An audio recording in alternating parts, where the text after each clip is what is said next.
never imagined that winning the lottery would become my greatest nightmare and my ultimate salvation all at once. My name is Christine, and at 63 years old, I thought I knew everything there was to know about heartbreak. I was wrong. When my son Marcus looked me straight in the eyes and said those 4 words that would haunt me for months, "You're dead to me," I felt something inside my chest actually break. But what he didn't know was that folded in my purse just inches away from where we stood screaming at each other in my kitchen was a lottery ticket that would change everything. This is the story of how losing my son led me to find myself, and how sometimes the people who hurt us the most end up teaching us the most valuable lessons about our own worth. Before we jump back in, tell us where you're tuning in from, and if this story touches you, make sure you're subscribed, because tomorrow, I've saved something extra special for you. The morning mist was just lifting off the Ohio River when I stepped onto my front porch in Riverside, clutching my coffee mug like it was the only thing keeping me tethered to reality. At 63, I'd grown accustomed to these early morning rituals. The house felt too quiet, too empty, especially since Harold passed away 4 years ago. The silence wasn't the peaceful kind you read about in those self-help books. It was the heavy, suffocating kind that pressed down on your chest and reminded you of all the conversations that would never happen again. My modest ranch house on Maple Street had been our dream home when Harold and I first bought it 32 years ago. Back then, it seemed enormous, with 3 bedrooms and a backyard perfect for the children we planned to have. Marcus was born 2 years after we moved in, and for a while, the house was filled with the sounds of life. Toys scattered across the living room floor, cartoons playing on the television, and Marcus's infectious laughter echoing through the hallways. Those were the golden years, when being a mother felt like the most natural thing in the world. But children grow up, and sometimes they grow away from you in ways you never expect. Marcus had always been ambitious, even as a child. While other kids played video games or rode their bikes around the neighborhood, he was reading business magazines and talking about making money. Harold used to joke that our son was born wearing a tiny suit and tie. We were proud of his drive, his determination to succeed where we had struggled. I worked part-time at Millie's Diner on 3rd Street, a job I'd taken initially just to help make ends meet after Harold's first heart attack forced him into early retirement. The pay wasn't much, but the tips were decent and I genuinely enjoyed the work. There was something comforting about the routine of it all. The same regulars coming in every morning, ordering the same breakfast, sharing the same stories about their grandchildren, or complaining about the weather. It felt like being part of a community, something I'd lost when Marcus moved to Columbus after college. After Harold died, the job became more than just supplemental income. It became my lifeline to the world outside my quiet house. Millie, the owner, was a tough woman in her 70s who'd run the diner for 40 years. She had a soft spot for me, probably because she understood what it was like to lose the person you'd planned to grow old with. Her husband had died 10 years earlier, and she'd thrown herself into the diner with a ferocity that I both admired and recognized. Tuesday through Saturday, I'd arrive at the diner by 6 in the morning, tie my apron around my waist, and lose myself in the familiar rhythm of taking orders, pouring coffee, and making small talk with customers who'd become like family over the years. There was Joe, the retired postal worker who always ordered 2 eggs over easy with wheat toast. There was Susan, the nurse who worked the night shift at the hospital and stopped by for coffee before heading home. There was Frank, the widower, who came in every Sunday morning and always left a $20 tip, even though his order never cost more than $8. These people didn't know about the growing tension between Marcus and me. They didn't know about the phone calls that had become increasingly rare and increasingly cold. Preparing and narrating this story took us a lot of time, so if you are enjoying it, subscribe to our channel. It means a lot to us. Now, back to the story. They didn't know about the canceled visits and the missed birthdays. To them, I was just Christine, the friendly waitress who remembered how they liked their coffee and always had a kind word when they needed it. The trouble with Marcus had started about 2 years after Harold's death. At first, I'd attributed his distance to grief. Harold and Marcus had been close, and I thought maybe he needed time to process the loss in his own way. But as months turned into a year, And then into 2 years, I began to realize that something deeper was happening. The warm, loving son who used to call me every Sunday had been replaced by someone I barely recognized. Marcus had done well for himself in Columbus. He worked for a marketing firm, made good money, and had recently gotten engaged to Diane, a woman I'd met exactly 3 times. Diane was beautiful, polished, and had a way of looking at me that made me feel like something she'd found stuck to the bottom of her expensive shoes. She worked in finance, drove a BMW, and had very strong opinions about what constituted success in life. Unfortunately, having a mother-in-law who worked at a small-town diner didn't seem to fit her definition. The first real sign of trouble came when Marcus called to tell me about their engagement. I was thrilled, of course. Despite my reservations about Diane, I wanted my son to be happy. I immediately started talking about the wedding, asking about dates and venues and whether they needed any help with planning. That's when Marcus went quiet. After a long pause, he said, "Mom, we're planning a small ceremony. Very intimate. Just immediate family and close friends." I assumed I was included in that category until he continued. "We're thinking it might be better if it's just the 2 of us and Diane's family. You understand, right? Diane's family is hosting, and they have very specific ideas about how they want everything to go." I felt like he'd slapped me. "Specific ideas that don't include your mother?" I asked, trying to keep my voice steady. "It's not personal, Mom. It's just that Diane's family is paying for everything, and they want to keep it small and elegant. You know how these things go." But I didn't know how these things went. I'd never been excluded from my only child's wedding before. I'd dreamed about that day since Marcus was born, imagined walking down the aisle to take my seat in the front row, maybe giving a speech about what a wonderful man my son had become. Instead, I was being politely uninvited because I didn't fit the image they wanted to project. That was just the beginning. Over the following months, Marcus's calls became even less frequent. When he did call, the conversations were stilted and awkward, like he was checking an item off a to-do list rather than talking to his mother. He never asked how I was doing, never mentioned Harold, never shared details about his life beyond the most basic updates. It was like talking to a stranger who happened to share my last name. The breaking point came 3 months ago, on what would have been Harold's 67th birthday. I'd been having a particularly difficult day, missing my husband more than usual, and I'd called Marcus hoping to share some memories. Maybe talk about how Harold would have been so proud of the man Marcus had become, or how he used to love watching Marcus play Little League baseball. Marcus answered on the 4th ring, and I could immediately tell he was distracted. I could hear Diane talking in the background, something about restaurant reservations, and whether they should take her car or his. "Hi, Mom, what's up? We're kind of in the middle of something here." "I just wanted to talk," I said, already feeling foolish. "Today would have been your father's birthday, and I thought maybe we could share some memories of him." Another long pause. Then, "Mom, I really don't have time for this right now. Can we talk later?" "When?" I asked, and I hated how desperate I sounded. "When can we talk, Marcus? It's been 6 weeks since I heard from you." "I'll call you soon, okay? I promise." But he didn't call soon. He didn't call at all. And when I finally called him 2 weeks later, Diane answered his phone. "Oh, hi, Christine," she said in that overly sweet voice she used when she was about to say something unpleasant. "Marcus is at the gym. Can I take a message?" "Just ask him to call his mother," I said, trying to keep the frustration out of my voice. "You know, Christine, I think maybe we should talk," Diane said, and something in her tone made my stomach clench. Marcus has been really stressed lately, and I think a lot of it has to do with feeling obligated to maintain this relationship that's just not working anymore. "Excuse me? I mean, you have to understand how difficult this is for him. He's trying to build a life, a career, a future, and it's hard when he feels like he's constantly being pulled backward by guilt and obligation." I was so shocked I couldn't speak for a moment. When I finally found my voice, I said, "I'm his mother, Diane, not an obligation." "Of course, and no one's saying you're not important. But maybe it would be better for everyone if you gave him some space to focus on his priorities right now. His real priorities." That conversation haunted me for weeks.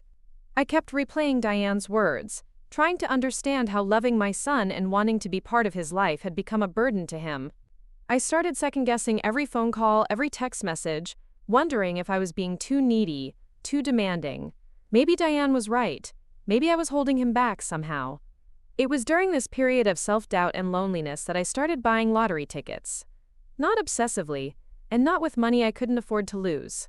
Just one ticket every Friday when I cashed my paycheck at the grocery store. It became a little ritual, a moment of hope in an otherwise predictable week. I'd stand in line at the customer service counter, pick my numbers, usually birthdays and anniversaries that meant something to me, and spend the weekend imagining what I'd do if I won. My fantasies were modest. I dreamed about fixing the leaky roof, maybe taking a trip to see Harold's sister in Florida, or finally replacing the ancient washing machine that sounded like it was dying every time I used it. Sometimes I imagined surprising Marcus with a check to help him and Diane buy their first house, hoping that maybe generosity could bridge the gap that seemed to be widening between us. I also volunteered at the Riverside Community Center on Wednesday evenings teaching basic computer skills to seniors. It was something I'd started doing after Harold died, partly to fill the empty hours, and partly because I'd struggled so much with technology when I was first learning. The classes were small, usually just 6 or 8 people, but I loved seeing the moment when someone who'd been intimidated by computers suddenly understood how to send an email to their grandchildren, or look up a recipe online. Robert was one of my regular students, a 70-year-old retired teacher who'd moved to Riverside to be closer to his daughter after his wife passed away. He had a gentle way about him, patient and kind, with silver hair and laugh lines around his eyes that spoke of a life filled with joy despite its hardships. He was one of those people who made everyone around him feel more interesting and important than they actually were. Robert had been coming to my computer classes for about 6 months, when he started staying after to help me clean up. We'd stack chairs and put away the laptops while talking about everything and nothing. He told me about his 43 years of teaching high school English, about the students who still sent him Christmas cards, about the books that had shaped his understanding of the world. I told him about Harold, about the diner, about the way Riverside had changed over the decades I'd lived there. What I didn't tell him about was Marcus. I was too ashamed, too confused by my son's rejection, to put it into words. How do you explain to someone that your only child, the person you love more than anyone else in the world, seems to wish you didn't exist? How do you admit that every phone call you make feels like an intrusion, every text message like a burden?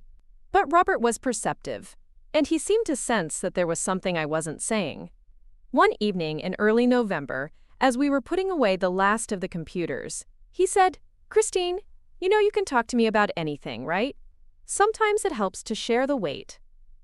I almost broke down right there in the community center's computer lab, surrounded by the smell of old carpet and the hum of fluorescent lights.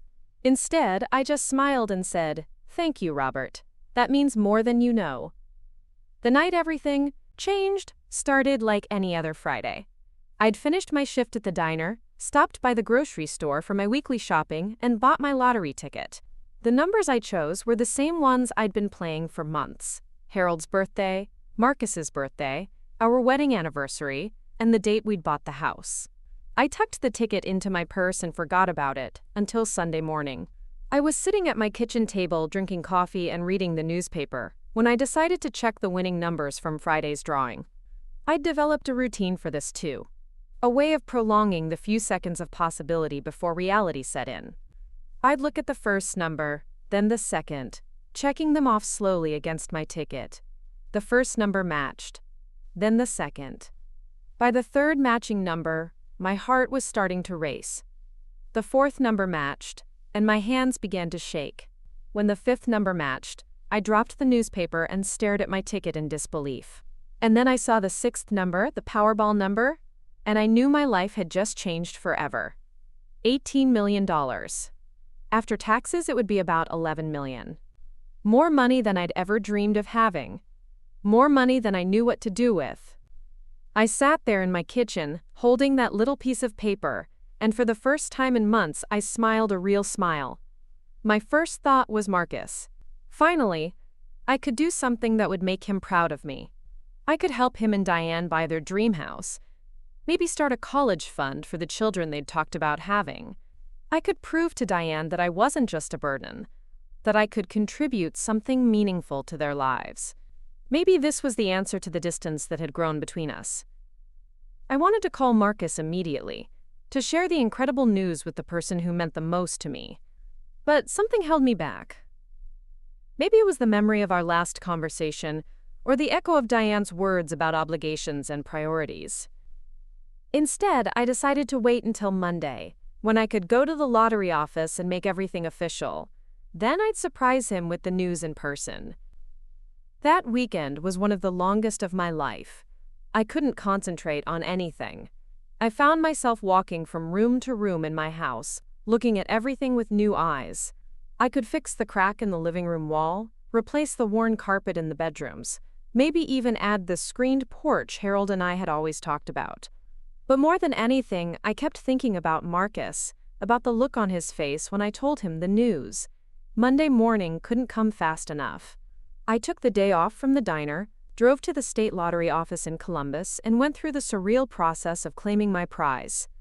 There were forms to fill out, taxes to calculate, and decisions to make about how I wanted to receive the money. I chose the lump sum, even though it meant less money overall. At my age, I didn't want to wait 30 years to see all of it. By Tuesday afternoon, it was official. I was a millionaire. The lottery office had given me a check for the after-tax amount, and I'd deposited it into a new account at my bank. The whole experience felt like a dream, like something that happened to other people, not to Christine Miller from Riverside, Ohio. That evening, I drove to Columbus to surprise Marcus at his apartment. I'd been there only once before, when he'd first moved in 2 years ago, but I remembered the address. It was a nice complex, the kind of place where young professionals lived while they saved money for their first house. I parked outside his building and sat in my car for a few minutes, trying to calm my nerves and plan what I was going to say. I'd rehearsed it a dozen times during the drive, but now that I was here, the words seemed inadequate. How do you tell someone that your entire life has just changed? How do you share news so big that it feels like it might not be real? I finally worked up the courage to go to his door. When Marcus answered, he looked surprised to see me, and not necessarily in a good way. "Mom, what are you doing here?" "I have incredible news," I said, unable to contain my excitement any longer. "Can I come in? I need to tell you something amazing." Marcus glanced back into the apartment, and I could hear Diane's voice asking who was at the door. He stepped outside and closed the door behind him, which should have been my first warning that this wasn't going to go the way I'd imagined. "What's going on, Mom?" "You should have called first." "I wanted to surprise you," I said, pulling the lottery ticket out of my purse. "Marcus, I won the lottery. $18 million. Can you believe it?" I expected shock, excitement, maybe even joy. What I got was a long, uncomfortable silence. Marcus looked at the ticket, then at me, then back at the ticket. "You're serious?" "Completely serious. I claimed the prize yesterday." "Marcus, this changes everything. I can help you and Diane with whatever you need. I can pay for your wedding, help you buy a house, whatever you want." Instead of the gratitude I'd expected, I saw something else in Marcus's expression, something that looked almost like annoyance. "Mom, we need to talk," he said, and the tone of his voice made my stomach drop. "But not here. Can you meet me for coffee tomorrow? There's a place called Cornerstone Cafe on High Street. Do you know it? Can't we talk now?" "This is good news, Marcus. This is the best news." "Tomorrow, Mom, 1 o'clock. We'll talk then." He went back inside without another word, leaving me standing in the hallway holding my lottery ticket and wondering why my son's reaction to the most exciting thing that had ever happened to me felt so wrong. I spent that night lying awake, replaying the conversation over and over. Maybe Marcus was just shocked. Maybe he needed time to process the news. Maybe tomorrow would be different. Maybe tomorrow he'd be excited. I was wrong about tomorrow being different, but not in the way I'd hoped. I arrived at Cornerstone Cafe 15 minutes early, nervous and excited in equal measure. I'd brought copies of all the lottery paperwork, thinking Marcus might want to see the official documentation. I'd even started making a list of all the ways I could help him and Diane, all the dreams I could make come true for them. Marcus arrived exactly at 1 o'clock, looking serious and professional in his dark suit and tie. He ordered a black coffee and sat across from me in the booth I'd chosen near the window. "Mom, I've been thinking about what you told me yesterday, and I need to be honest with you about something." "Okay," I said, though something in his tone made me want to run. "Diane and I have been talking, and we think it would be best if we took some time apart. From you, I mean. We need space to build our life together without outside interference." The words hit me like a physical blow. "Outside interference? Marcus, I'm your mother." "I know, and I'm not saying this to hurt you. But the truth is, we've been feeling pressured by your expectations, by your need for constant contact and involvement in our lives. It's affecting our relationship." I stared at him, trying to understand what I was hearing. My need for constant contact? "Marcus, you barely call me anymore. I haven't seen you in 3 months." "That's exactly what I'm talking about," he said, his voice getting sharper. "The guilt trips, the emotional manipulation. It's exhausting." Emotional manipulation? I could feel tears starting to form, but I fought them back. Wanting to be part of my son's life is emotional manipulation? Look, I know you think this lottery win changes things, but it doesn't.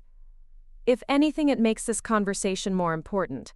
Diane and I don't want your money, Mom. We don't want to be bought. The cruelty of that statement took my breath away. "I'm not trying to buy you, Marcus. I just wanted to share my good fortune with the person I love most in the world." "That's the problem right there," he said, leaning forward. "I can't be the person you love most in the world. That's too much pressure. I have my own life, my own priorities, and they don't revolve around managing your emotions."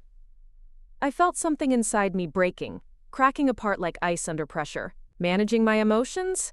Is that what you think our relationship has been about? Hasn't it? Every phone call is about how lonely you are, how much you miss Dad, how much you need me to fill some void in your life. I can't do that, Mom.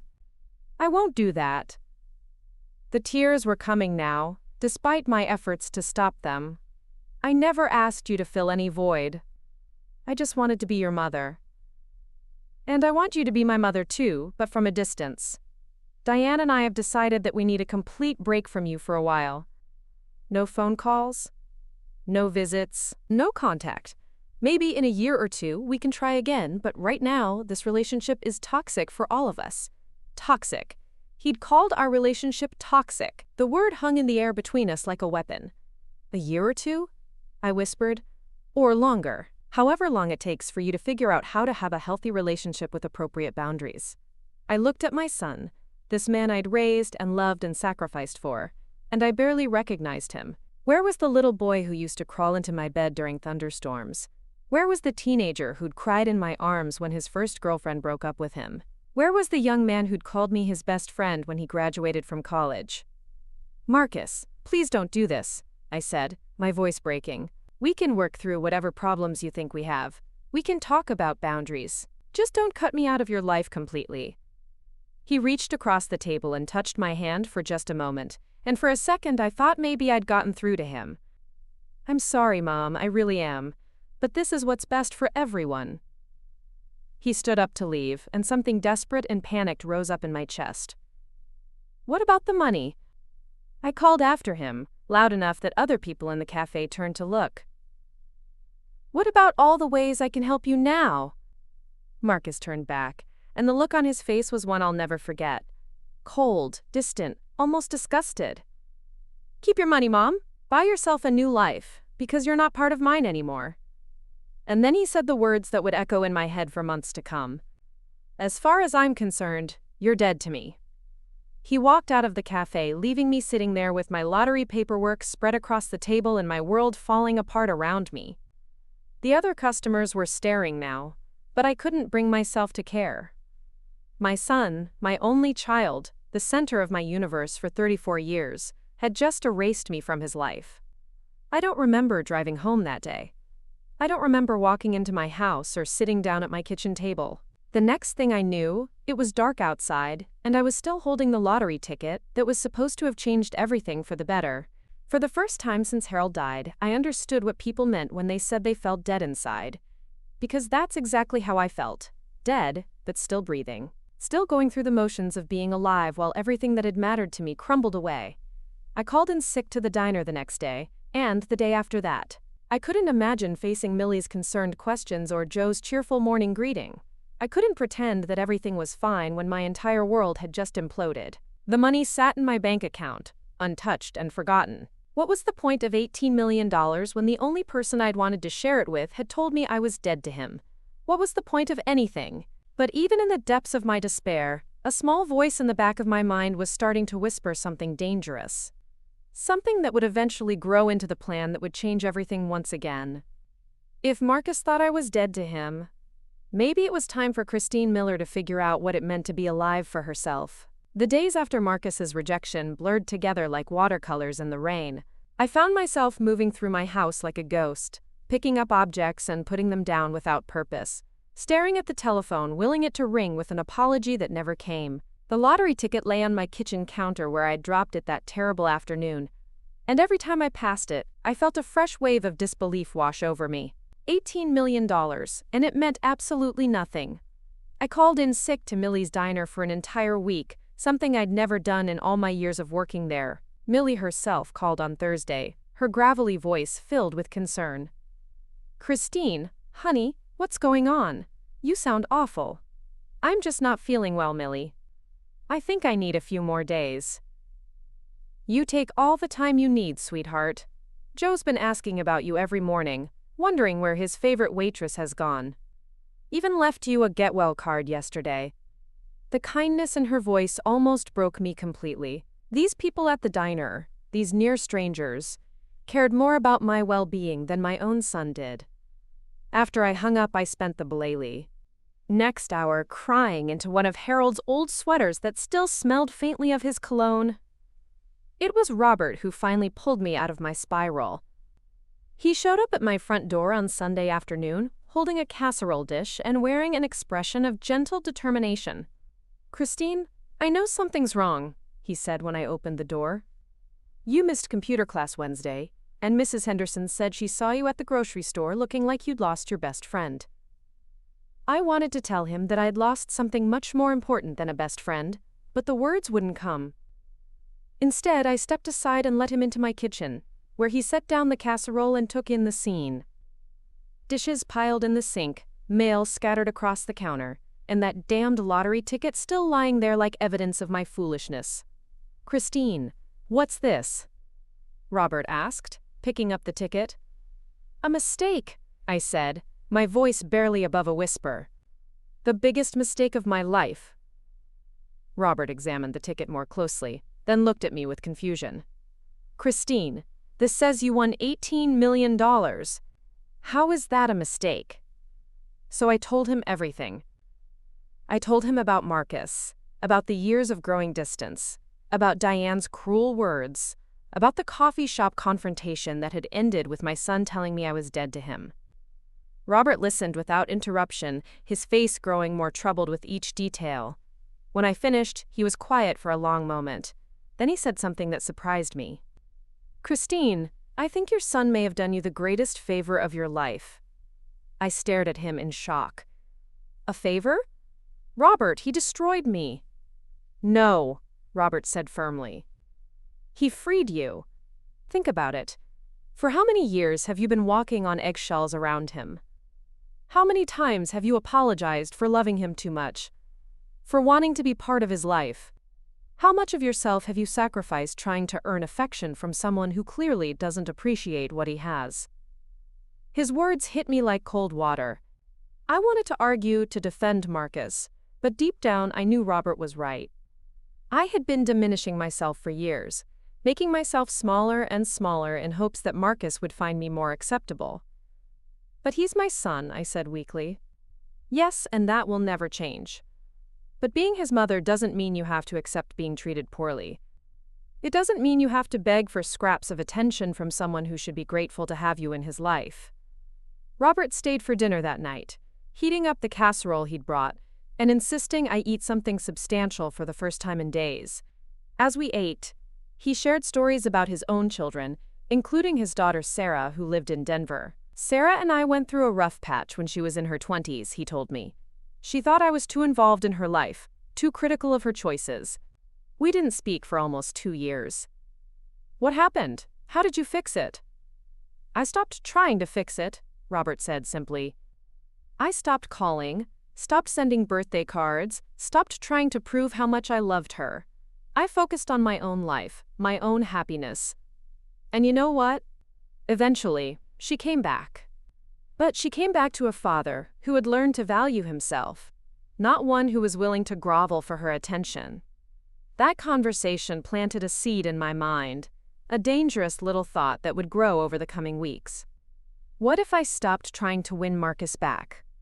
What if I used this lottery money to build a life so fulfilling, so complete, that I didn't need anyone's approval to feel worthy? I returned to work at the diner the following Monday, but I felt different. The familiar routine of taking orders and pouring coffee felt hollow somehow, like I was playing a role in someone else's life. During my lunch break, I sat in my car and called the lottery office. I'd like to speak with someone about claiming my prize publicly, I said. The woman on the other end sounded surprised. Most winners prefer to remain anonymous. Are you sure you want media attention? I thought about Marcus, about how he'd dismissed my win as meaningless, about how he'd told me to buy myself a new life. Maybe that's exactly what I would do. Yes, I'm sure. Within a week, my story was everywhere. Local news stations picked it up first, then state papers, then national outlets. The narrative was irresistible. Hard-working diner waitress wins massive lottery, plans to use money to help others. I gave interviews about my modest background, my volunteer work at the community center, my plans to establish a scholarship fund for local students. What I didn't mention in any of these interviews was Marcus. When reporters asked about my family, I smiled and said I was focusing on my future, not my past. But I knew he would see the coverage. I knew Diane would see it too. And I knew that somewhere in Columbus they were probably having very different conversations about me than they'd been having a month ago. The attention was overwhelming at first. Photographers showed up at the diner, customers asked for autographs, and my phone rang constantly with calls from financial advisors, charities, and distant relatives I hadn't heard from in years. But gradually, I began to enjoy it. For the first time in my life, people were interested in what I had to say, in my opinions and plans and dreams. I hired a financial advisor, a sharp woman named Patricia, who helped me invest most of the money while setting aside enough for the life changes I wanted to make. The first thing I did was quit my job at the diner. Millie understood, though she made me promise to come back and visit. "You've got bigger things ahead of you now, Christine," she said, hugging me on my last day. "But don't forget us little people when you're living the high life." The second thing I did was buy a house. Not just any house, but a beautiful Victorian mansion on the other side of Riverside, the kind of place I used to drive past and dream about living in. It had 5 bedrooms, a wraparound porch, and gardens that would require a full-time groundskeeper. It was completely impractical for a woman living alone, and it was perfect. Moving day was bittersweet. As I packed up the modest ranch house where I'd raised Marcus, I found myself sorting memories along with belongings. His Little League trophies, school pictures, report cards, all the evidence of a childhood that had seemed so happy at the time. I boxed most of it up and put it in storage, keeping only a few photos for my new house. The Victorian came furnished, but I hired an interior designer anyway, a young man named David, who had incredible vision and unlimited enthusiasm for spending my money. Together, we transformed the house into something magical. Rich fabrics, antique furniture, fresh flowers in every room. I had a library installed, with floor-to-ceiling bookshelves and a reading nook by the window. I had the kitchen completely redone with professional appliances, even though I barely knew how to use half of them. But the room I was most proud of was the conservatory. It had been overgrown and neglected when I bought the house, but David helped me turn it into a sun-filled sanctuary filled with plants and comfortable seating. It became my favorite place to have morning coffee and plan my days. Because I was planning now, in a way I never had before. The scholarship fund was my first major project. I worked with the local high school to establish criteria for students who showed academic promise, but lacked financial resources. The first year, we awarded scholarships to 12 students, covering their full tuition and expenses for 4 years of college. At the scholarship ceremony, I sat on the stage watching these young people accept their awards, and I felt something I hadn't experienced in years: pure, uncomplicated pride. These students would have opportunities they never could have imagined, and I had made that possible. After the ceremony, a reporter from the Columbus Dispatch approached me for an interview. She was young, probably around Marcus's age, with earnest eyes and a digital recorder.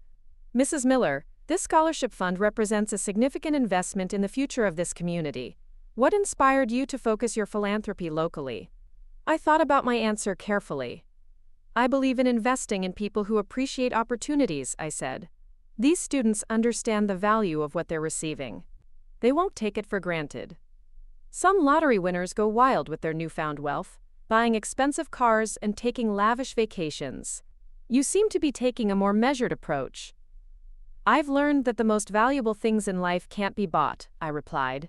"Respect, genuine relationships, self-worth, those things have to be earned." The interview was published the following Sunday, accompanied by a large photo of me presenting the scholarships. I knew Marcus would see it. Columbus wasn't that far away, and this was exactly the kind of human interest story that got picked up by larger papers. Sure enough, my phone rang that evening. I almost didn't answer when I saw Marcus's name on the caller ID, but curiosity got the better of me. "Mom?" His voice sounded different, uncertain in a way I hadn't heard since he was a child. "Hello, Marcus. I saw the article in the paper about the scholarships. Did you?" I kept my voice neutral, neither warm nor cold. "It's impressive what you're doing. Very generous." "Thank you." There was a long pause. I could hear him breathing, searching for words. "Mom, I've been thinking about our conversation a few months ago. Maybe I was too harsh." "Which part?" I asked. "The part where you called our relationship toxic, or the part where you told me I was dead to you?" Another pause. "Both, I guess. I was angry, and I said things I shouldn't have said. You seemed very certain at the time." "I was certain. But seeing you in the paper, seeing what you've accomplished, it made me realize that maybe I misjudged some things." I understood what he was really saying. He hadn't misjudged anything. He'd simply miscalculated. When he'd dismissed me and my lottery win, he'd assumed I would remain the same needy, desperate woman who would eventually come crawling back, grateful for any attention he was willing to give. He hadn't expected me to thrive without him. "I'm glad you're doing well," he continued when I didn't respond. "The house looks incredible in the photos." So he'd been researching me, looking up the media coverage of my new life. I wondered what he'd found, what story the articles told about the woman he'd written off. "It is a beautiful house," I agreed. "Maybe I could come see it sometime." "Diane's been curious about what you've been up to." I'm sure she has, I thought. Diane, who'd been so concerned about my interference in their lives, was now curious about my activities. Diane, who'd encouraged Marcus to cut me off completely, was probably very interested in the woman who was giving away millions of dollars. "That's kind of you to offer," I said carefully, "but I'm quite busy these days. Between the foundation work and my social obligations, I barely have time for myself." It wasn't entirely true, but it wasn't entirely false either. I had been busy, busier than I'd ever been in my life. The scholarship fund had led to other philanthropic opportunities. I'd joined the board of the community center, started volunteering with a literacy program, and been invited to serve on a committee planning Riverside's centennial celebration. "Oh," Marcus said, and I could hear the surprise in his voice. "Well, maybe we could meet for lunch or something, somewhere convenient for you." "Let me check my schedule and get back to you," I said, knowing I had no intention of doing either. "Okay, sure, Mom. I really am sorry about how things ended between us. I'd like to try to fix that." "I appreciate you saying that, Marcus, but some things can't be fixed, only learned from." After I hung up, I sat in my conservatory looking out at the garden where my groundskeeper had planted hundreds of spring bulbs. In a few months, they would bloom into a riot of color, but for now, they were dormant underground, gathering strength for their transformation.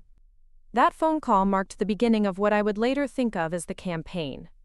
Marcus started calling regularly, always with some excuse.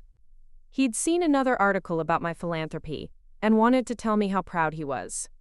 He'd heard I'd been interviewed on the local morning show and wanted to congratulate me. He'd remembered a funny story from his childhood and thought I'd like to hear it. At first, I took his calls and responded politely, but briefly. I didn't want to be cruel, but I also wasn't going to pretend that nothing had changed between us. Marcus seemed to interpret my restraint as evidence that I was still hurt and needed time to forgive him. He had no idea that I had moved beyond hurt into something much more dangerous: indifference. The real test came when he started showing up in person. The first time, he appeared at the diner during my usual lunch hour, apparently forgetting that I no longer worked there. Millie called me, laughing. "Christine, you'll never guess who just came in looking for you. That son of yours is sitting in booth 3, looking around like he's expecting you to come take his order." "What did you tell him?" "That you'd moved on to bigger and better things." He looked surprised, like he expected you to still be here waiting tables and pining for him to call. The second time, he showed up at the community center during one of my computer classes. I was helping Mrs. Patterson set up her email account when I looked up and saw him standing in the doorway, holding a bouquet of flowers. "Mom, could I talk to you for a minute?" The entire class turned to stare, and I felt a flush of embarrassment. This was my space, my new life, and he was intruding on it just like he'd accused me of intruding on his. "I'm in the middle of a class, Marcus.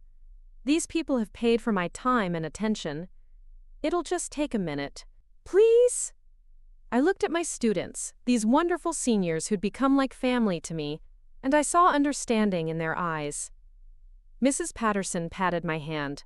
"Go ahead, dear. We'll practice what you've taught us."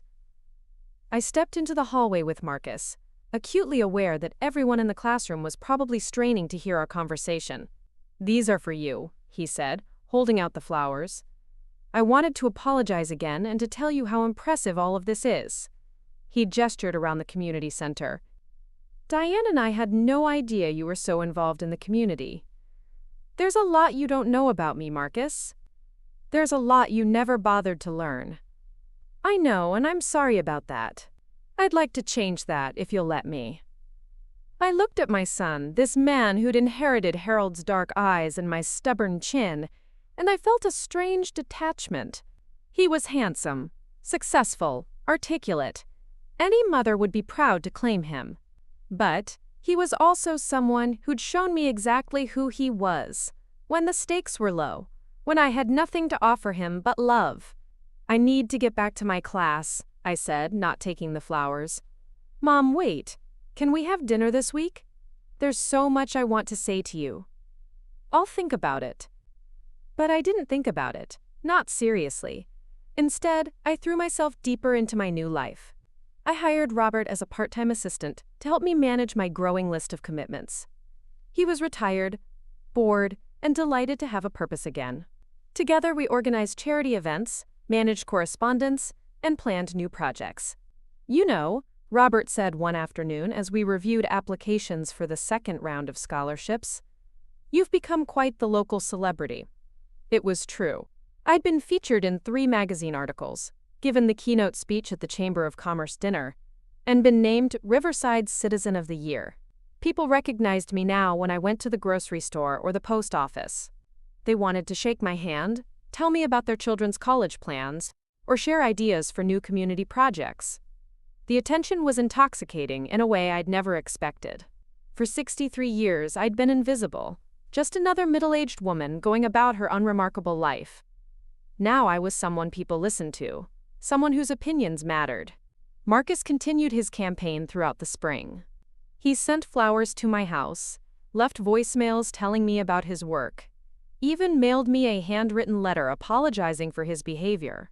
The letter was well-written and seemed sincere, but I noticed that it focused entirely on his regret for hurting me, not on any acknowledgement of why his behavior had been wrong. In May, he escalated his efforts, I was hosting a garden party to raise funds for the literacy program when I saw a familiar BMW pull into my circular driveway. Marcus and Diane emerged, both dressed impeccably and carrying an expensive bottle of wine. I watched from my conservatory as they approached the front door, clearly expecting to be welcomed into my party. When my housekeeper, Mrs. Chen, answered the door, I could see Marcus gesturing toward the backyard, where the sounds of laughter and conversation drifted from the garden. Mrs. Chen came to find me a moment later. "Mrs. Miller, there's a young man at the door claiming to be your son. He says you're expecting him." "I'm not expecting anyone who wasn't invited," I said calmly. "Please tell him I'm busy with my guests." Through the window, I watched Marcus's face change as Mrs. Chen delivered my message. He looked shocked, then angry, then confused. Diane appeared furious, her perfect composure cracking as she gestured sharply toward the garden, where the party was clearly in full swing without them. They stood there for several minutes, apparently debating their next move. Finally, Marcus walked around to the garden gate and called out to me, "Mom, I know you can hear me. Can we please talk?" The entire party fell silent. 50 of Riverside's most prominent citizens turned to stare as my son made a scene at my elegant fundraiser. I felt a moment of mortification. Then something else. Power. I walked to the gate, acutely aware that everyone was watching. "Marcus, this is a private event. You weren't invited. I'm your son. I shouldn't need an invitation." "And yet here we are," I said quietly. Behind him, I could see Diane's face reddening with embarrassment. She'd probably never been turned away from anything in her life, certainly not by someone she'd dismissed as a small-town nobody. "Mom, please, can we just talk? 5 minutes? I'm sorry, but I have guests to attend to. People who RSVP'd, people who've donated to causes they care about, people who understand that their presence here is a privilege, not a right." The words hit their mark. Marcus actually stepped back as if I'd slapped him. "Fine," he said, his voice tight with anger. "But this isn't over, Mom. I'm not giving up." "That's your choice," I replied. "But it's my choice whether or not to participate." I returned to my party, where my guests tactfully pretended nothing had happened. But I noticed the new respect in their eyes, the way they looked at me like someone who wouldn't be pushed around. It was a look I'd never seen before, and I found I liked it very much. The summer passed in a blur of activity. I traveled to Europe for the first time, taking a 3-week tour of Italy, with a group of other philanthropists. I bought a second house in Florida, a modest beach cottage where I could escape the Ohio winters. I learned to play tennis, started taking art classes, and discovered I had a talent for watercolor painting. Marcus's calls became less frequent, then stopped altogether. I heard through mutual acquaintances that he and Diane had gotten married in a small ceremony, just as they'd planned. No one mentioned whether they'd asked about me, but I assumed they hadn't. In August, I received an unexpected visitor. I was in my garden, deadheading roses, when Mrs. Chen announced that a young woman was here to see me. "She says her name is Emma, and that she's your granddaughter." My heart stopped. Emma, Marcus's daughter from his first marriage. A relationship that had ended when she was barely 2 years old. I hadn't seen her since she was 5, when Marcus had stopped bringing her for visits. She was 18 now, tall and willowy with Harold's dark hair and my green eyes. She stood nervously in my foyer, clutching a small backpack and looking around at the grandeur of my new house with wide eyes. "Grandma Christine? I'm Emma. I don't know if you remember me.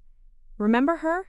I'd thought about this child every day for 13 years, wondered what she looked like, how she was doing in school, whether she ever thought about the grandmother who'd disappeared from her life. "Of course I remember you, sweetheart. You're beautiful." The words came out choked with emotion. "I saw you on the news," she said shyly. "About the lottery and the scholarships.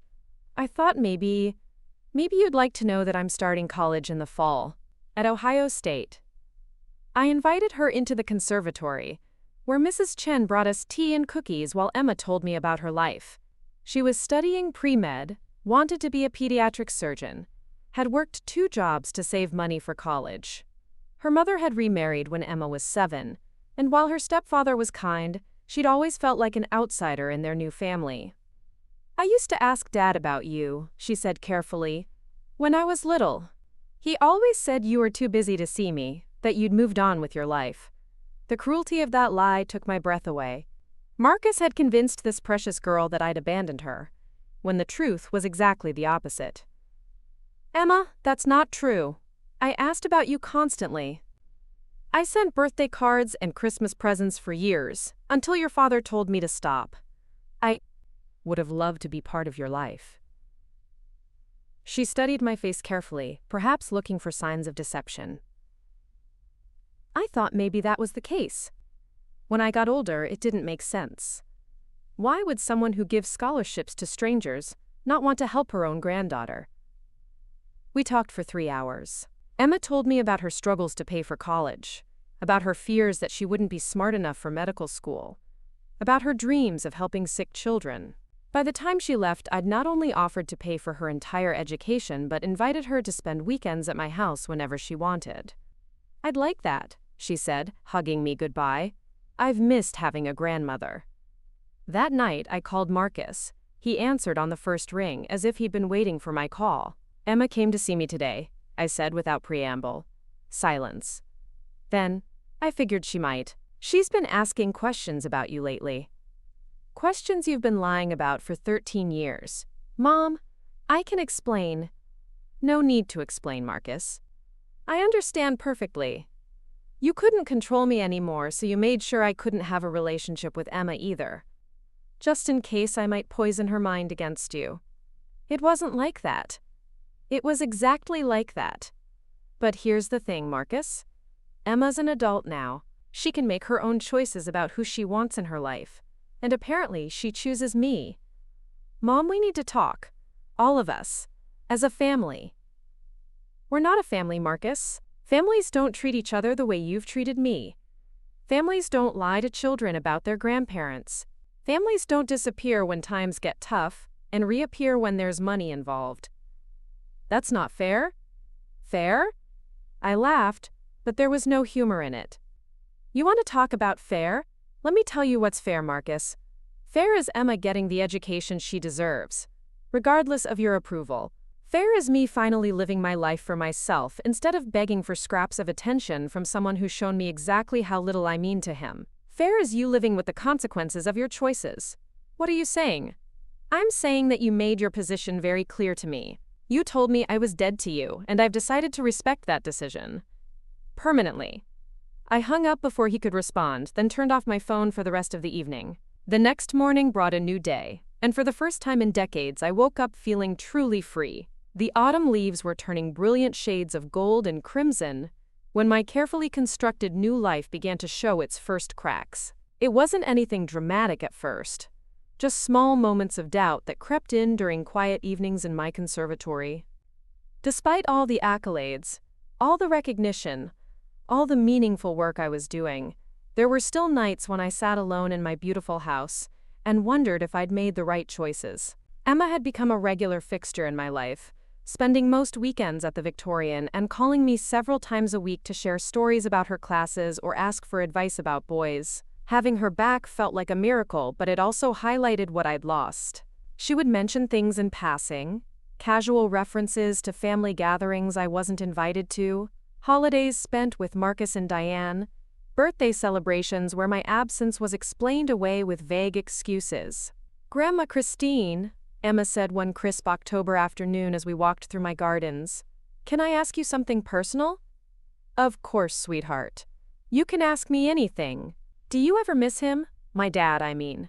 Do you ever wish things were different?" The question caught me off guard, mainly because I'd been asking myself the same thing lately. "It's complicated, Emma. I miss the boy he used to be, the son I thought I knew. But the man he's become? The one who could cut his own mother out of his life so easily? I'm not sure that person is worth missing." Emma nodded thoughtfully. "I think he misses you, though. When your name comes up, he gets this look on his face, like he's remembering something he's trying to forget." "And what look does Diane get?" Emma's mouth twisted into a wry smile. The same look she gets when someone mentions anything that doesn't revolve around her. Like she's tasting something bitter. We walked in comfortable silence for a while, admiring the work my gardener had done with the fall plantings. Emma had inherited Harold's appreciation for beauty, and she often helped me plan new additions to the landscape. "There's something else I wanted to tell you," Emma said as we reached the fountain at the center of the garden. "I've been thinking about changing my major." "Oh? What's brought this on?" "Watching you, actually. The way you've transformed not just your own life, but so many other people's lives too. The scholarship kids, the literacy program, all the families you've helped through the foundation. I've been wondering if I might do more good as a social worker than as a doctor." I stopped walking and turned to face her. "Emma, that's a beautiful thought, but you've wanted to be a doctor since you were little. Don't change your dreams because of what I'm doing." "I'm not changing my dreams because of you. I'm discovering them because of you. There's a difference." Her words stayed with me long after she'd returned to campus. That evening, as I reviewed applications for a new mentorship program I was funding, I found myself thinking about legacy. What kind of mark was I really making on the world? Was I helping people? Or was I just buying myself a reputation to fill the void where my family used to be? The phone rang, interrupting my brooding. It was Patricia, my financial advisor, and her voice carried an urgency I'd never heard before. "Christine, we need to talk. Can you come to my office tomorrow morning?" "Is everything all right? Is there a problem with the investments?" "Not exactly. It's about your son." My blood ran cold. "What about him?" "He's been making inquiries." "About your finances, your foundation, your legal arrangements." "He hired a private investigator, Christine. Someone's been asking questions about your mental competency, your decision-making capacity."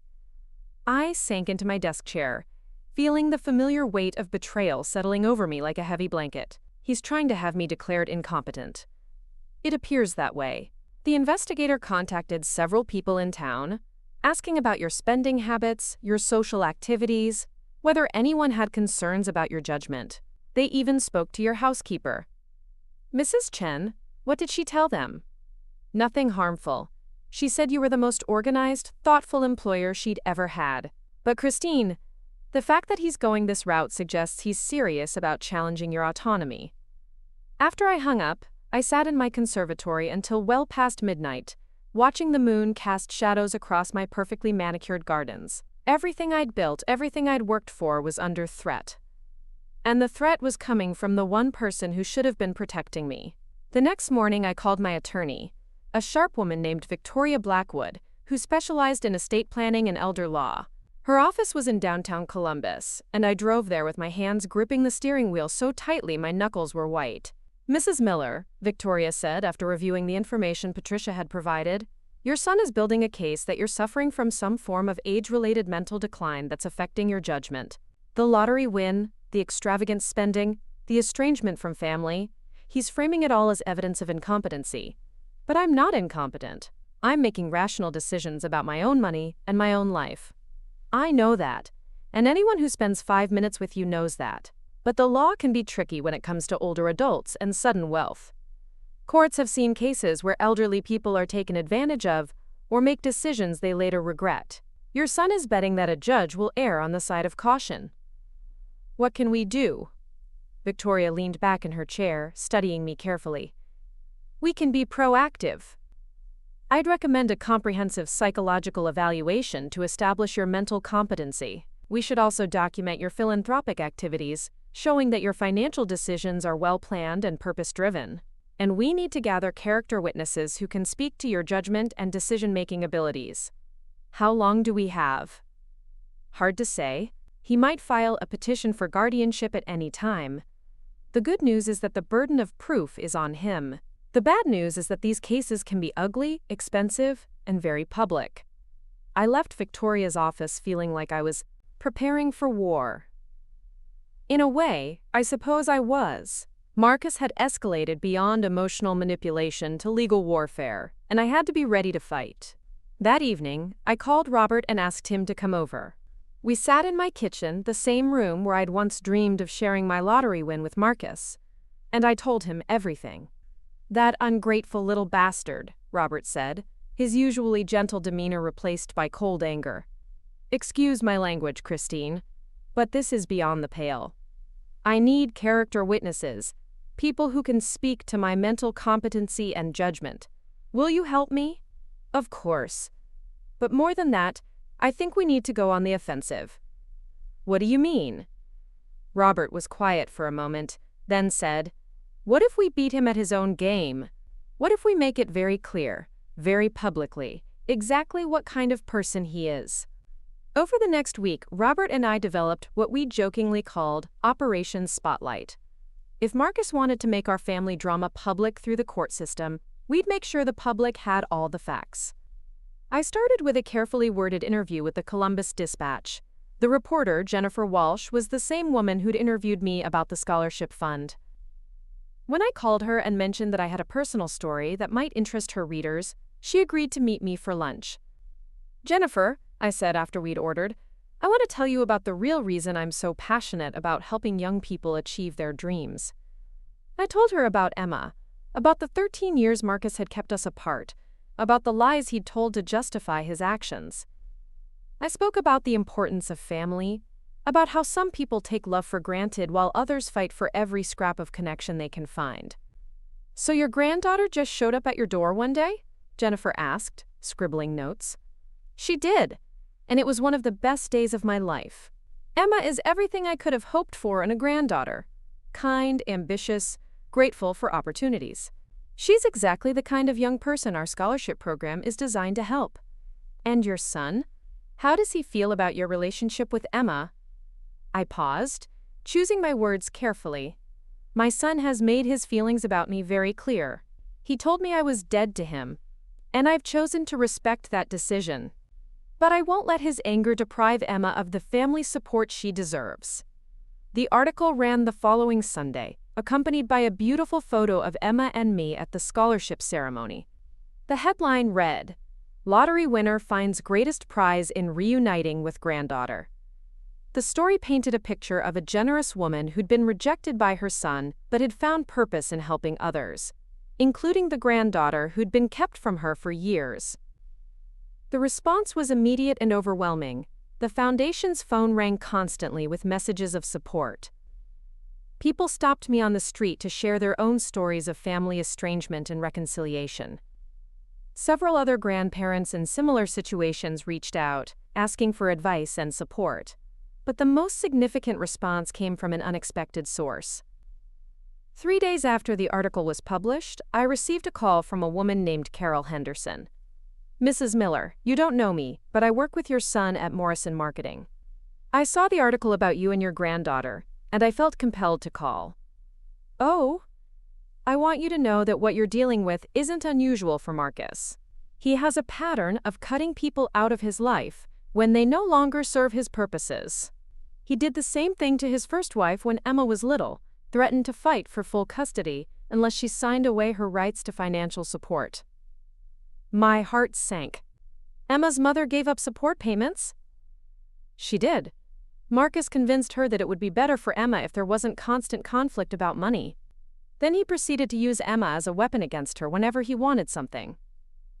Carol went on to tell me about Marcus's reputation at work, about the colleagues he'd thrown under the bus to advance his career, about the way he'd manipulated situations to make himself look good at others' expense. "The thing is," Carol said, "most of us just accepted it as part of who Marcus is. But seeing what he's done to you, reading about how he's treated his own mother and daughter, it's made a lot of people here think differently about him." After that conversation, I understood that Marcus's cruelty wasn't personal. It wasn't about me being a bad mother or making specific mistakes. It was about who he was at his core, a person who viewed relationships as transactions and people as resources to be used or discarded based on their utility. The psychological evaluation Victoria had recommended took place the following week. Dr. Sarah Morrison was a respected neuropsychologist who specialized in competency assessments. She put me through a battery of tests, examining everything from my memory and reasoning skills to my emotional stability and decision-making processes. "Mrs. Miller," she said at the conclusion of our 3-hour session. "I want you to know that your cognitive function is not only normal for your age, it's actually above average in several areas.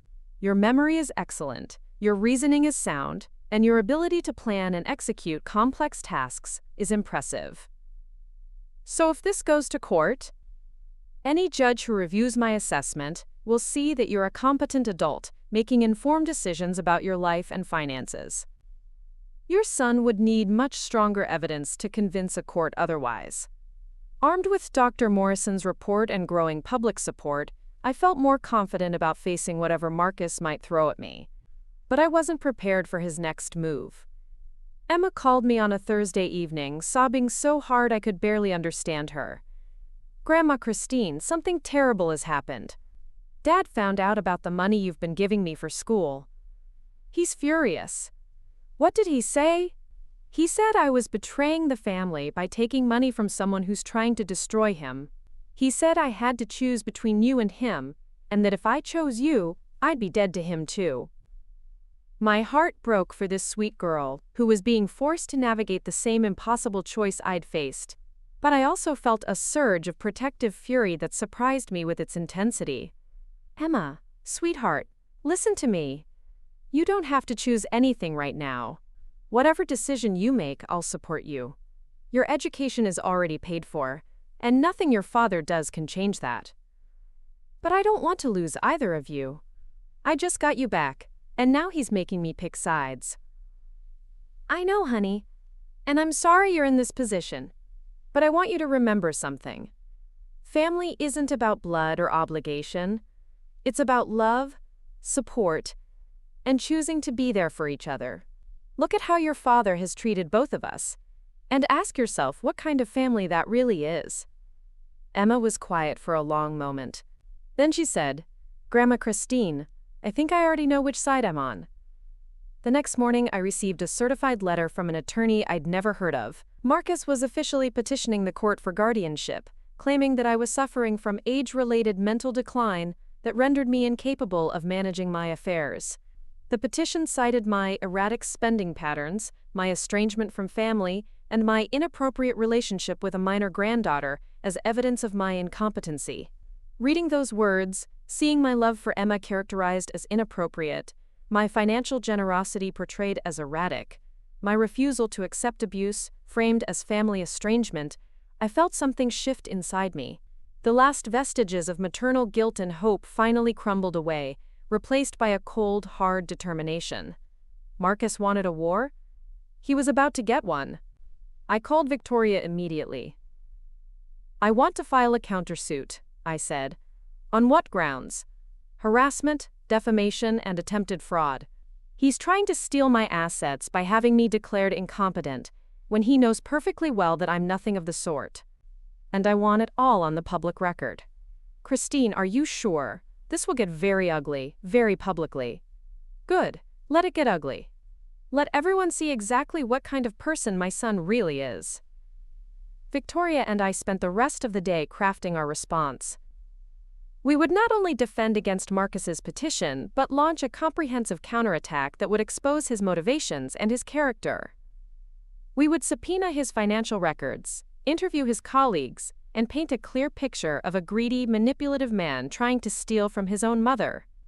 That evening, I sat in my conservatory with a glass of wine, watching the sunset paint the sky in brilliant oranges and purples. Tomorrow, the real battle would begin, but for the first time since this whole ordeal started, I felt ready for it.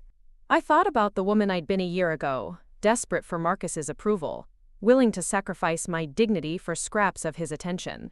That woman was gone, replaced by someone stronger, someone who understood her own worth. My phone buzzed with a text from Emma. "Whatever happens, I'm proud to be your granddaughter. I love you." I smiled, feeling a warmth spread through my chest that had nothing to do with the wine. Some battles were worth fighting, not for revenge, but for love. Not for the family you were born with, but for the family you chose to build. Marcus had taught me an invaluable lesson, though not the one he'd intended. He'd shown me that I didn't need anyone's permission to live my life, that I didn't need anyone's approval to find happiness, and that sometimes the people who hurt us the most are the ones who force us to discover our own strength. The war was just beginning, but I was no longer afraid. I had something Marcus would never understand, the kind of peace that comes from knowing exactly who you are and refusing to apologize for it. Outside my window, the garden lights flickered on, illuminating the paths I'd created through my carefully tended paradise. Soon, I would walk those paths with Emma, sharing stories and making new memories. We would build the kind of relationship Marcus had tried to prevent, one based on mutual respect and genuine affection, rather than obligation and guilt. And if Marcus wanted to destroy himself in a futile attempt to control me, that was his choice. I had more important things to do than waste any more time trying to save someone who was determined to drown. The foundation had a board meeting next week, where we would approve funding for a new program helping single mothers return to school. The literacy program was expanding to 3 neighboring towns. The scholarship fund had grown large enough to help 50 students next year instead of 12. I was building something real, something lasting, something that would matter long after the courtroom drama was forgotten. Marcus could have his lawyers and his private investigators and his desperate schemes. I had something much more powerful, a life worth living, and the strength to protect it. The courthouse in downtown Columbus felt like stepping into a gladiatorial arena. The marble floors echoed with the sharp clicks of expensive heels and the hushed conversations of attorneys preparing for battle. I sat on a wooden bench outside courtroom 7, watching Marcus pace near the water fountain with his legal team. He was wearing his best suit, the navy blue one, with the subtle pinstripe that he'd worn to his college graduation. Even from a distance, I could see the tension in his shoulders, the way his jaw clenched when he thought no one was looking. Diane stood beside him, immaculate as always, in a cream-colored blazer that probably cost more than most people made in a month. She kept glancing in my direction with undisguised hostility, as if my mere presence was an affront to her sensibilities. I wondered what story Marcus had told her about this whole situation. What version of events had convinced her that I was the villain in this particular drama? Victoria sat beside me, reviewing her notes one final time. She was dressed in a sharp black suit that commanded respect, her silver hair pulled back in a severe bun that made her look like the formidable legal mind she was. Over the past month, she had methodically dismantled every aspect of Marcus's case, gathering evidence and witness statements that would expose his true motivations. "Remember," she said quietly, "this isn't about winning or losing. It's about telling the truth and letting the court see who you really are." Emma arrived just as they called our case. She had driven down from campus, missing her organic chemistry lab, to be here for me. She looked young and nervous in her simple black dress, but her presence gave me strength. This was what family looked like. Someone who showed up when you needed them, not someone who only appeared when there was something to gain. Judge Patricia Williams was a woman in her early 50s with kind eyes and an air of no-nonsense authority. She had been presiding over family court for over a decade, and Victoria had assured me that she had a reputation for seeing through manipulation and focusing on facts rather than emotions. Marcus's attorney, a slick man named Bradley Morrison who specialized in elder law, stood to present his opening statement. He painted a picture of a confused, elderly woman who had come into sudden wealth and was making irrational decisions that would eventually leave her destitute and vulnerable. He spoke about my erratic behavior, my estrangement from loving family members, and my inappropriate lavishing of money on distant relatives while alienating those closest to her. The way he described my life made it sound pathological.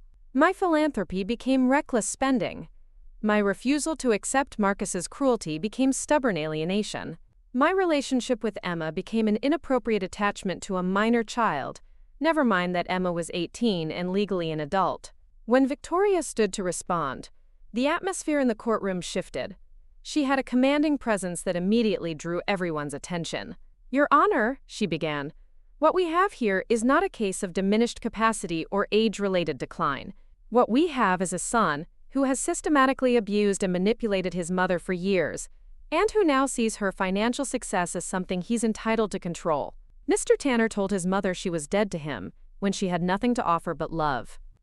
Now that she has millions of dollars, suddenly he's concerned about her welfare."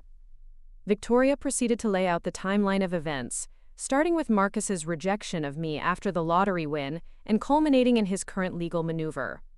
She presented evidence of my philanthropic work, my successful management of foundation affairs, and my growing involvement in community leadership roles. Mrs. Miller isn't suffering from diminished capacity, Victoria continued. She's suffering from the consequences of raising a son who views his mother as a resource to be exploited rather than a person to be loved. The first witness Marcus's attorney called was Dr. Richard Peterson, a psychiatrist who specialized in age-related cognitive decline. Dr. Peterson had never met me, but he testified about the general risks of sudden wealth on elderly individuals and the potential for poor decision-making in people my age. Victoria's cross-examination was surgical in its precision. Dr. Peterson, have you ever examined Mrs. Miller? No, I have not. Have you reviewed any medical records pertaining to Mrs. Miller's mental health? No, I have not. Have you observed Mrs. Miller's behavior, spoken with her personally, or conducted any assessment of her cognitive abilities? No, I have not. So your testimony today is based entirely on general assumptions about elderly people and sudden wealth, with no specific knowledge of Mrs. Miller's actual mental state or capabilities. That is correct.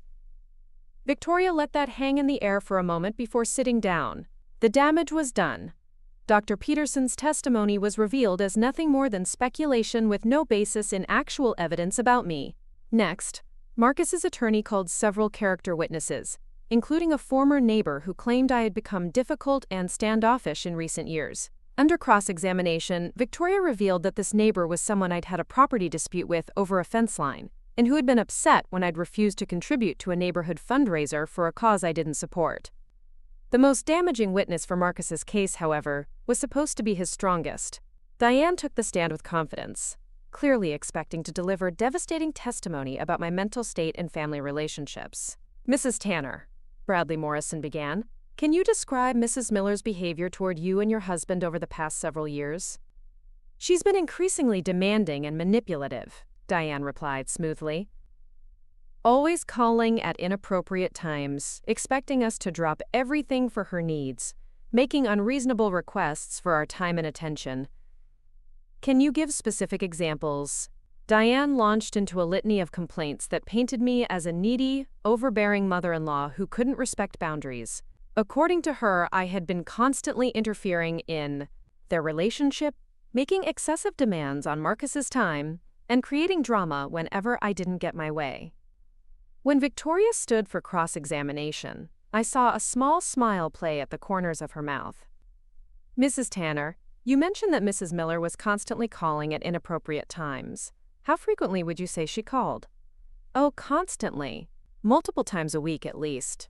Victoria walked to the defense table and picked up a thick folder. Your Honor, I'd like to present phone records for both Mr. and Mrs. Tanner's cell phones, covering the 2-year period before Mrs. Miller's lottery win.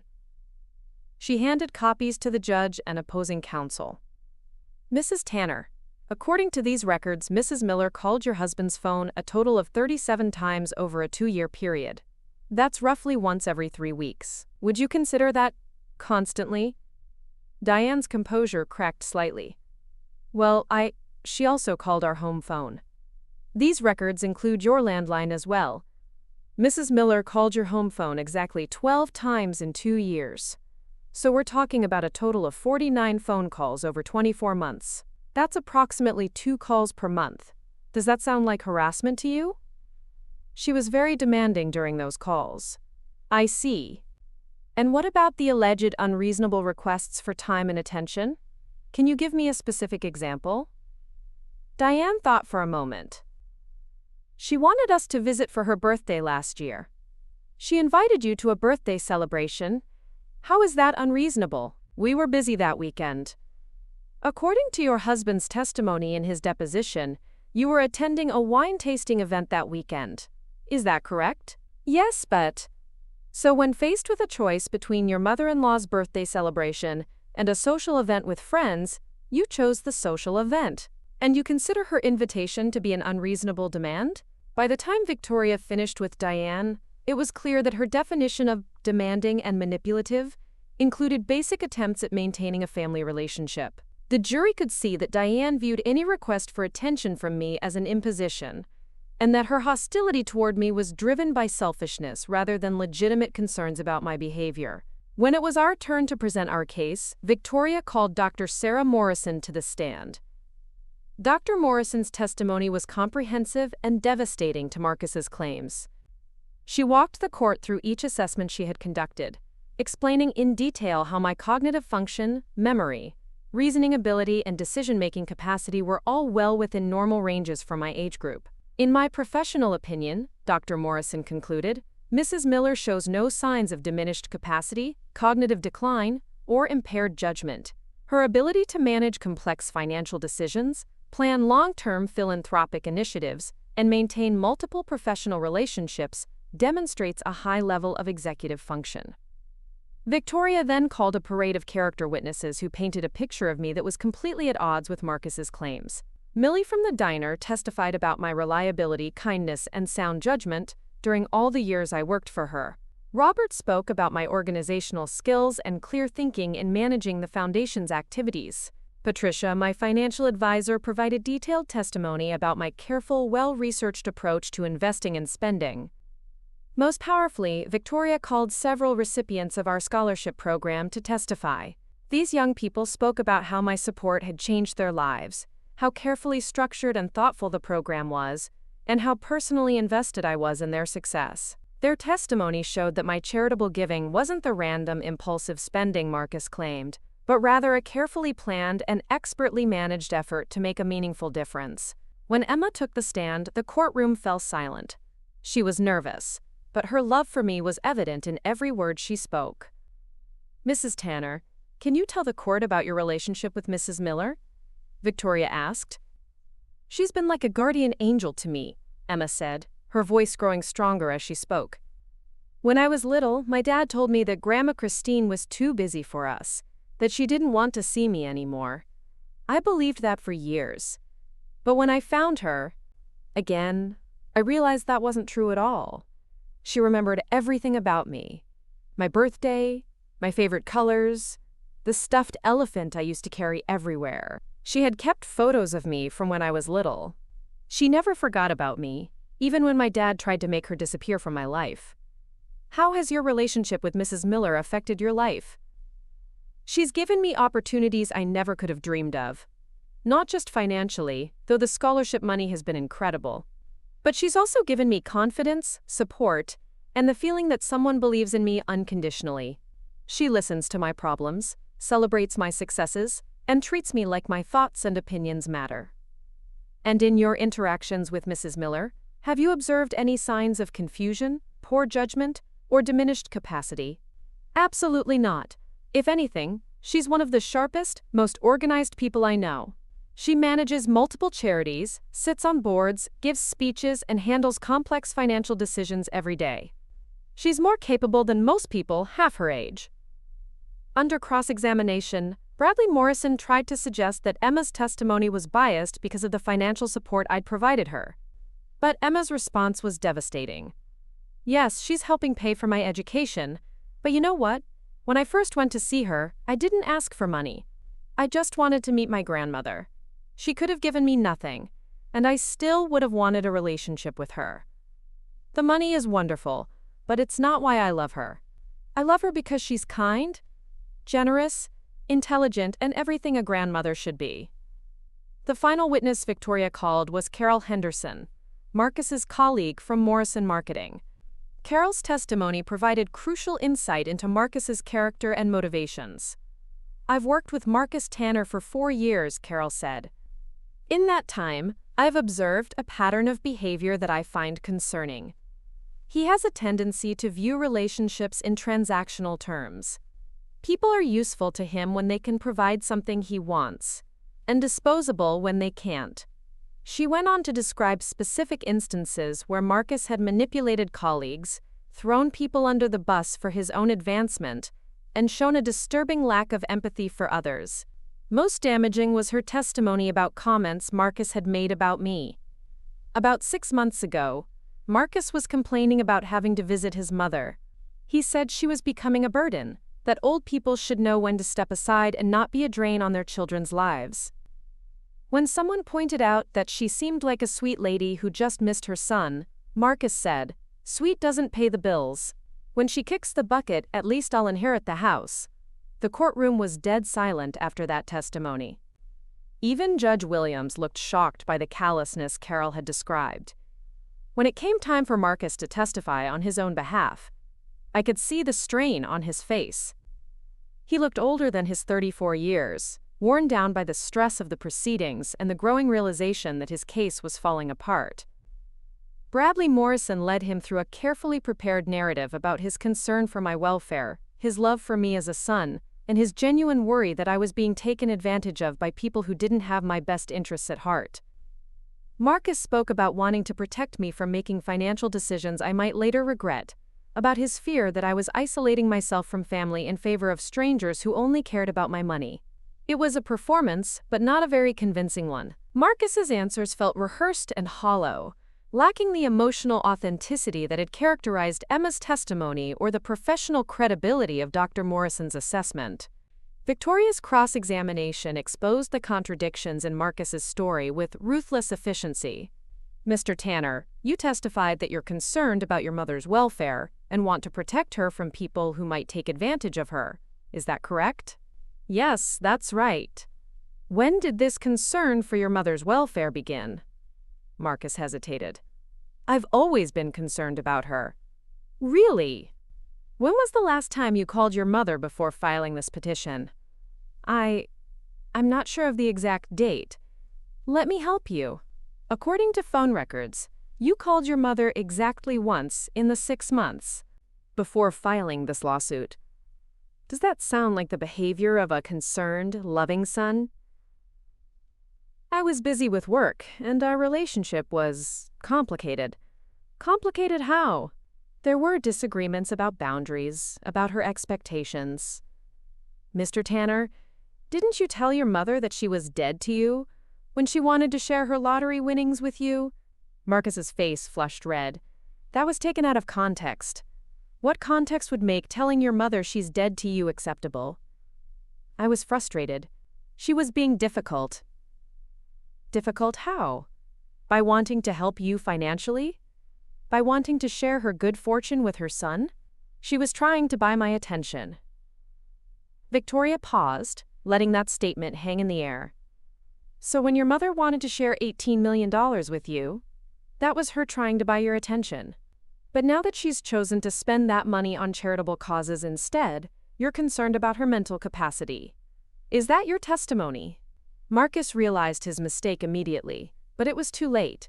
The damage was done. He had just admitted that his concern for my welfare was directly tied to his access to my money. The remainder of his testimony was equally damaging. Victoria got him to admit that he had never expressed concerns about my mental health to any medical professionals, that he had made no effort to understand my philanthropic activities before challenging them, and that his primary source of information about my erratic behavior was his wife, who admittedly disliked me. When closing arguments concluded, Judge Williams announced that she would recess for deliberation and return with her decision within 2 hours. Those 2 hours felt like the longest of my life. Emma and I sat in the courthouse cafeteria, picking at sandwiches neither of us could taste, while Victoria reviewed her notes and assured us that the case had gone as well as we could have hoped. When we returned to the courtroom, Judge Williams looked tired but resolute. She had clearly given careful consideration to all the evidence presented. "This case," she began, "represents a troubling example of family dysfunction, but not the kind alleged in the petition. After reviewing all testimony and evidence, I find no credible support for claims that Mrs. Christine Miller suffers from diminished capacity or is unable to manage her affairs." She went on to detail her reasoning, citing Dr. Morrison's comprehensive assessment, the testimony of character witnesses, and the clear evidence of my successful management of complex philanthropic endeavors. "What I do find," Judge Williams continued, "is evidence of a son who has systematically rejected his mother's attempts to maintain a loving relationship, and who now seeks to control her assets through legal means when direct manipulation has failed." The judge's final words were devastating to Marcus's case and his reputation. Mr. Tanner's petition is denied in its entirety. Furthermore, this court finds the petition to be frivolous and motivated by financial self-interest, rather than genuine concern for Mrs. Miller's welfare. Mr. Tanner will be responsible for all court costs and attorney fees for both parties. As the gavel fell, I felt a complex mix of emotions. Relief, certainly, but also a profound sadness. I had won, but the victory felt hollow. The son I had raised and loved was truly lost to me now, and this public humiliation had ensured that any possibility of reconciliation was gone forever. Marcus sat frozen in his chair, staring at the judge in disbelief. Diane was whispering furiously in his ear, probably calculating the financial cost of their failed gambit. His attorney was already packing up his briefcase, clearly eager to distance himself from the debacle. As we gathered our things to leave, Marcus suddenly stood and approached me. For a moment I thought he might apologize, might show some glimmer of the boy I had once known. Instead, he leaned close and whispered, "This isn't over, Mom. You may have won today, but you'll never have a real family. You'll die alone with nothing but your money to keep you company." Emma heard him and stepped between us, her young face blazing with protective fury. "She already has a real family," she said firmly. "She has people who love her for who she is, not for what she can give them. That's more than you'll ever have." As we walked out of the courthouse together, Emma's hand in mine, I realized that my granddaughter was right. I did have a real family now, one based on love and respect, rather than obligation and manipulation. And for the first time in years, that felt like more than enough. 2 years have passed since that day in the courthouse, and the woman who once begged for her son's approval feels like a distant memory. I'm sitting in my conservatory this morning, watching Emma tend to the vegetable garden we planted together last spring. She's home for summer break from medical school, having switched back to her original dream after discovering that her passion for healing was stronger than her desire to change the world through social work. The irony isn't lost on me that Marcus's attempt to destroy my life actually gave me the greatest gift imaginable. The court case made headlines throughout Ohio, and the story of a manipulative son trying to steal from his generous mother resonated with people everywhere. Instead of damaging my reputation, the trial elevated it. Speaking requests poured in from organizations across the country wanting to hear about standing up to family abuse and finding strength in unexpected places. My foundation has grown beyond anything I could have imagined. We now operate in 6 states, have funded over 300 scholarships, and launched a program specifically for estranged grandparents seeking to reconnect with their grandchildren. The waiting list for our family counseling services stretches for months, filled with people trying to heal relationships that seemed beyond repair.